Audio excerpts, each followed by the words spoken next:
கோவையில் நடைபெற்ற பிரதமர் மோடியின் ரோட் ஷோ. ஏராளமான தொண்டர்கள் பங்கேற்பு. தீவிர மக்கள் பணிக்காக மனம் உவந்து ஆளுநர் பதவியை ராஜினாமா செய்துள்ளேன். தமிழிசை பேட்டி. முன்னாள் அமைச்சர் செந்தில் பாலாஜியின் காவல் 27வது முறையாக நீட்டிப்பு. நாடாளுமன்ற தேர்தல் பிரச்சாரம் 24ஆம் தேதி திருச்சியில் தொடங்குகிறார் எடப்பாடி பழனிசாமி. அதிமுக சின்னம், பெயர், கொடி உள்ளிட்டவற்றை பயன்படுத்த ஓபிஎஸ்க்கு தடை. சென்னை உயர்நீதிமன்றம் உத்தரவு. பம்பரம் சின்னம் கேட்டு தேர்தல் ஆணையத்திடம் முறையிட்டுள்ளோம். மதிமுக பொதுச் செயலாளர் வைகோ பேட்டி. அதிமுகவிற்கு தொடர்பில்லாத ஓ பன்னீர்செல்வம் தொண்டர்கள் மத்தியில் குழப்பத்தை ஏற்படுத்த முயல்கிறார். முன்னாள் அமைச்சர் ஜெயக்குமார் விமர்சனம். தேர்தல் நடத்தை விதிமுறைகள் அமல்.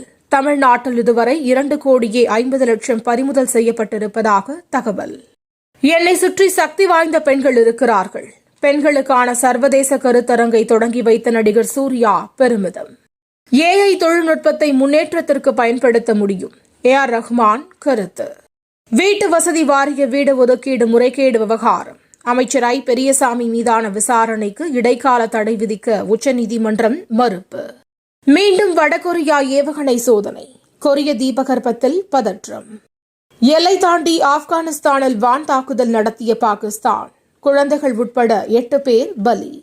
ரஷ்ய அதிபர் தேர்தலில் புதின் வெற்றி. வெளியானது அதிகாரப்பூர்வ அறிவிப்பு. தமிழ்நாட்டில் 2 நாட்களுக்கு வறண்ட வானிலையே நிலவும். வானிலை மையம் தகவல். தினம் தினம் நடக்கும் முக்கிய நிகழ்வுகளை சுருக்கமாகவும் தெளிவாகவும் தலைப்புச் செய்திகள் வழியே அறிந்து கொள்ள QLN நியூஸ் சேனலை சப்ஸ்கிரைப் செய்யவும்.